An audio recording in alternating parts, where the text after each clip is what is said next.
The Japanese women spent the entire night crying, whispering prayers, convinced the Americans would execute them at sunrise.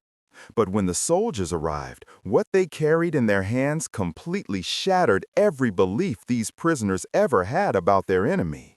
In the final winter of the Pacific War, the island of Luzon lay silent beneath a sky of dying stars. The jungle was soaked with mist, the air cold enough that breath drifted like smoke. Somewhere far away, artillery thumped like a fading heartbeat. Inside a shattered missionary compound, its roof half collapsed, its walls scorched black by fire, 43 Japanese civilian women sat huddled in the dark. Some carried infants, some carried wounds, all carried fear. They had once been nurses, teachers, and clerks in Manila. Ordinary women caught in a war far larger than their lives. But now they were POWs of their own collapsing army, guarded by desperate Japanese soldiers who had no food, no orders, and no hope.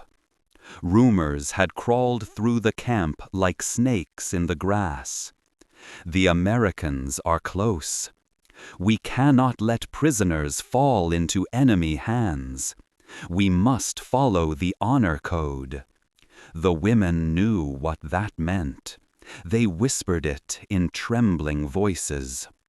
Execution, mass suicide, no surrender.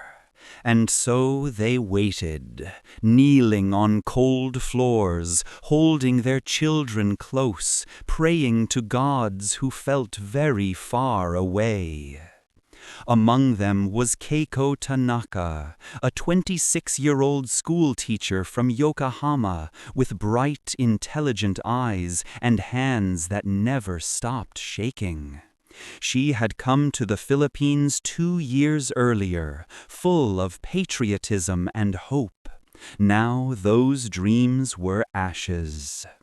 Her voice cracked as she whispered to the woman beside her, an older nurse named Hana. "Do you think they will kill us tonight?" Hana squeezed her hand gently, though her own face was pale. "If they intend to," she whispered, "we will hear them preparing." From behind the broken wall, the sound of boots crunching on gravel echoed. 2 Japanese soldiers, gaunt, hungry, exhausted, took positions with rifles in hand. They did not look at the women. They looked ashamed. Keiko held her breath. Then she saw it. The officer approaching. Captain Hiroshi Kameda. A once proud Imperial Army officer, now limping from an untreated wound, his uniform stained with mud and dried blood. He stopped in front of the women, removing his cap, his expression unreadable. "Tomorrow morning," he announced softly, "the Americans will reach this valley." A ripple of fear swept through the women. Kameda continued, his voice flat. "Our honor requires that none of you be captured alive. We have prepared a plan." A baby began crying somewhere in the back. A mother hushed him desperately. Keiko's heart folded in upon itself. This was it. The execution. The end. Kameda bowed stiffly, a tragic formality. "Rest," he said. "It will be quick." Then he walked away. Hana closed her eyes. Keiko felt her stomach twist. But fate was not finished with them yet. The night dragged on endlessly. Some women prayed. Some wrote final letters no one would read. Some held their children and tried to smile for the last time. Keiko could not sleep. She watched the tiny flame of a candle flicker in the draft, each tremor reminding her how fragile a life could be. Outside, the guards whispered urgently among themselves. She caught fragments. Americans, only a few miles. No ammunition, should we run? Orders, execution, shame. Just before dawn, the earth vibrated. A distant rumble. Engines. Keiko froze. The guards jumped to their feet. Then, through the trees, she heard it clearly. The low growl of American Sherman tanks, growing louder, closer. The Japanese guards panicked. Some pointed their rifles toward the jungle. Some looked back at the compound, torn between honor and terror. One dropped his weapon and fled.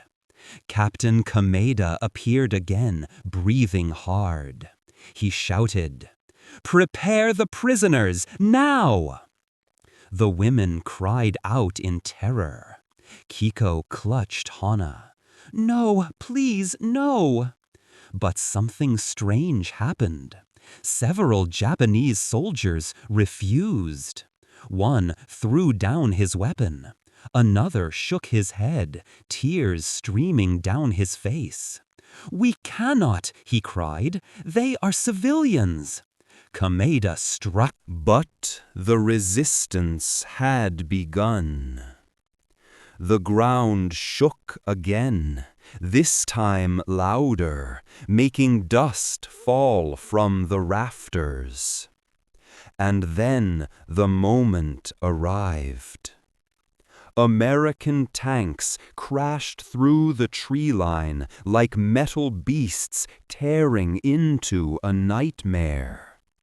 The Japanese guards scattered. Some hid.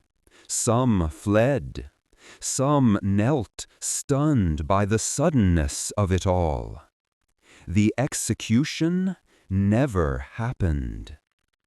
Instead, the women watched in disbelief as American soldiers, tall, well-fed, wearing clean uniforms, advanced cautiously through the broken compound gates.